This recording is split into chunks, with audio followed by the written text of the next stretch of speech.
I'm with a chap called Peter Winspear now, and he lives in Slough, and his sighting was in broad daylight in the summer of 2014. Is that right, Peter? That's correct, Richard. As I say, we're in Slough, although probably not pronouncing that as people pronounce it here. Right, now you are also an optical engineer, Peter. Just give us a bit of background of optical engineering and what that entails. Yes, basically I work for a company in Windsor that specialise in ophthalmoscopes and other instruments for opticians when they examine eyes, and for some surgeons.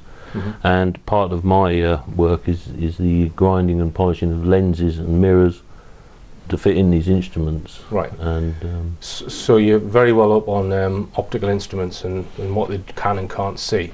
And you've built your own telescopes over the years, so just tell us about that as well, Peter. It's a hobby of mine. I like playing around with optics and building telescopes. So as an amateur astronomer, I find I can't really afford some of these instruments and just prefer to build them myself. Right.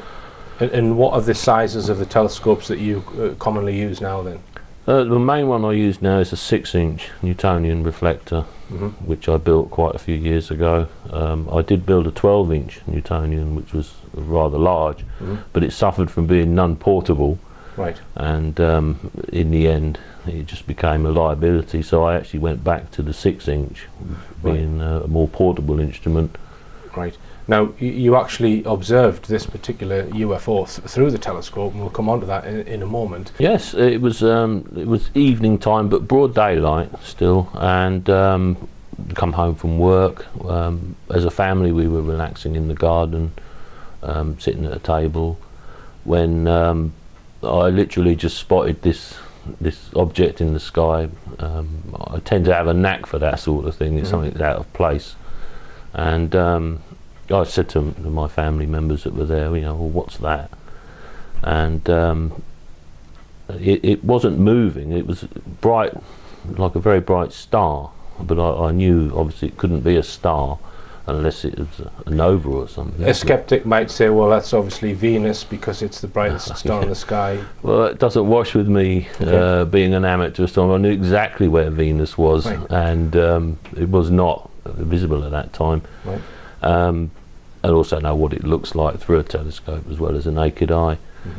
So I then decided to get the binoculars quickly to have a more detailed look, because initially I thought it might be something like a supernova, which for an amateur astronomer that's quite an exciting. Right. We're well overdue one in this galaxy, and so with the 7x50 binoculars, I looked at it and could see that it was a dumbbell-shaped object. I thought, oh, this is intriguing, and I watched it for about 3 or 4 minutes with the binoculars, and then was debating whether or not I should try and grab a telescope. And as you know yourself, these things very rarely hang around. Even reaching for binoculars is usually too long. Right.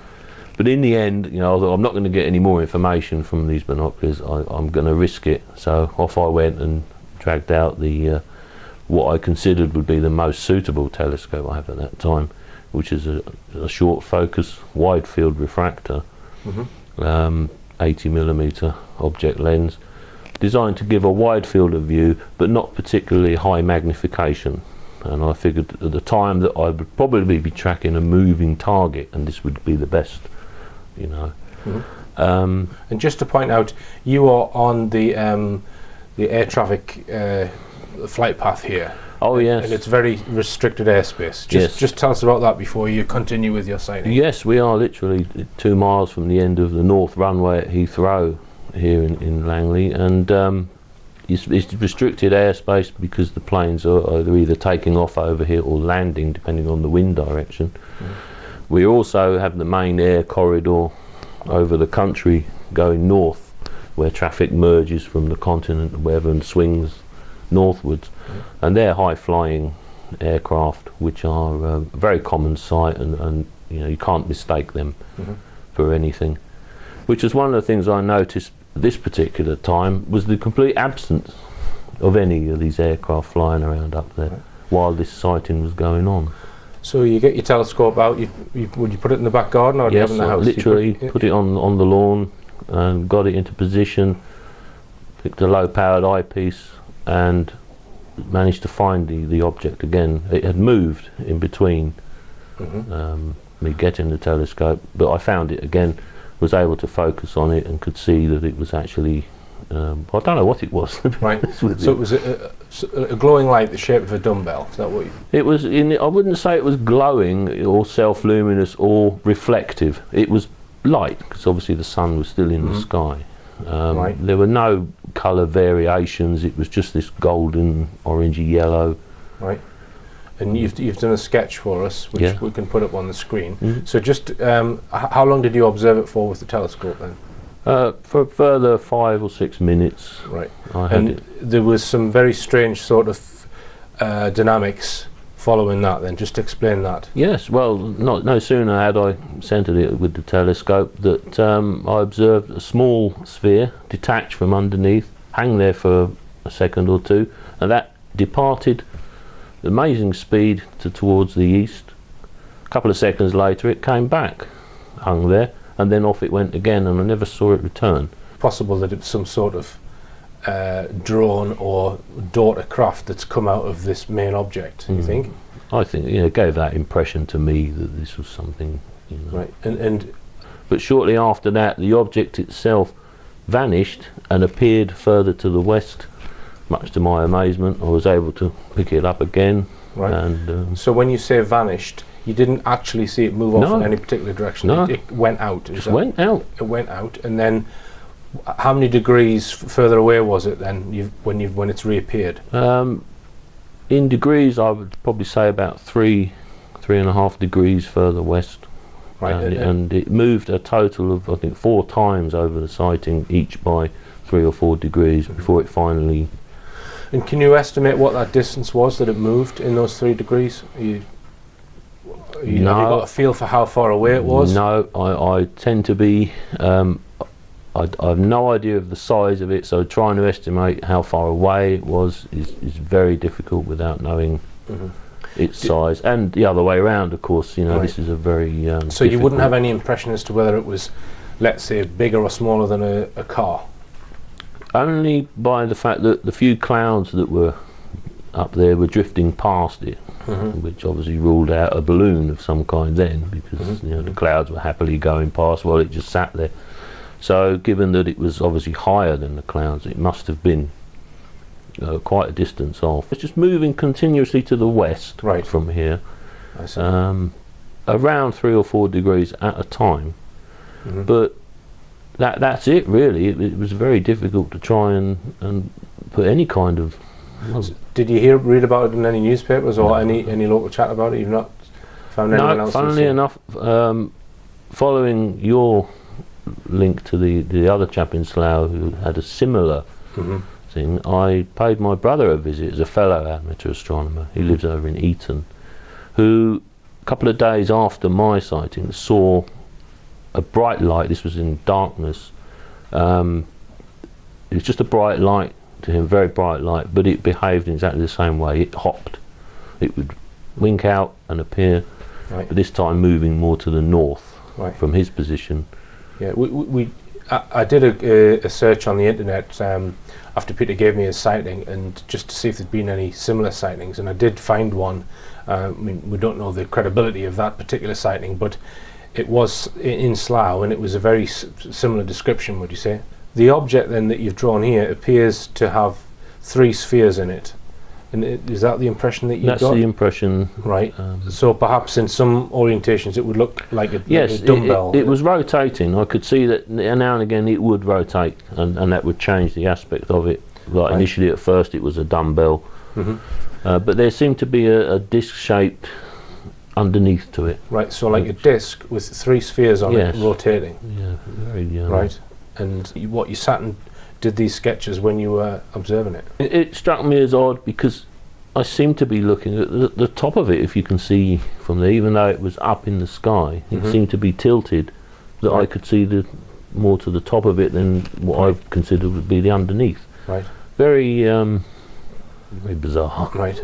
Did you hear any noise with it at all? No noise. You were probably a fair distance from it though. I would say that. I mean, obviously the lack of aircraft noise was the thing that drew my attention. And what's your own feeling as to what it might have been? Do you think it's a man-made thing? Your own personal feeling on that? No, I don't believe it's man-made at all. Right. Okay. Not the way it just hung there. Right. And have you got any plans to attach video equipment to any of your telescopes? Following our emails, yes. I'm actually discussing with my two brothers an instrument package that hopefully we'll be able to show it in other wavelengths besides visible light. Right. So infrared. If there's any heat, if there's two exhaust, then it's obviously a jet. Right. Just to basically eliminate whatever we can. So we're currently working on this little thing. We've even given it a name. But all right. In the hope that it's going to reappear. Well, I don't know. I mean, it was good 2 years since I last saw anything weird up there. So tell us about that. What you've seen previous. That again, it was the aircraft movements that drew me to it, because obviously you get very familiar with how they move over here, and one thing you notice every now and again, one of them will turn very sharply, and you think, that's obviously felt in the cabin. Why has it done that? And I started to see, if there was anything where it would have been the aircraft. And this particular time there was an object which I could only describe as a globule of liquid metal. I mean, it was so shiny. Right. Again, through the binoculars, the 7x50s, I followed this as it came over my garden. It was very high up, moving to the south.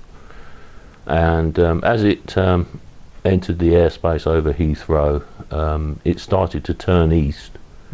And lo and behold, in the field of view, two brown dots or objects came into the field of view. The whole lot turned and headed off east, and I lost sight of them. Right.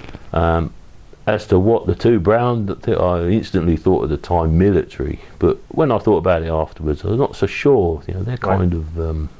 So this object, do you think that may have been picked up at the airport on the radar?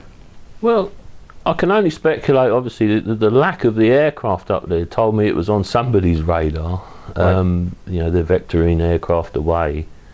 Obviously, the pilots are not going to question. They're just going to turn as the traffic controllers tell them. I see. And they'll just acknowledge that, Roger. Right. They won't say, you're turning, you avoid a flying saucer or something. So they probably have no idea. But you think there's maybe a very tiny group, or whoever is in charge of air traffic control is in the loop to a degree with regards unexplained objects, you think? I believe that they're well aware of these things, and obviously pilot testimonies must be testimonies, so it must be one of the I had a military radar operator come to me not long ago at one of my talks, and he said, Richard, we see things fairly regular and we're told to play them down and keep it to ourselves. So it's an interesting subject for me. I've seen a lot of strange stuff up there, as I've said to you before. I'd like to know what they are, and as to whether these people are in the loop or just simply don't want the hassle is another matter. But all right, Peter, well, thanks for giving me your account, and thanks very much for talking to Richplanet. Thank you for having me, Richard. That's all for tonight, and remember, believe none of what you hear and only half of what you see. I'm Richard D. Hall. Good night.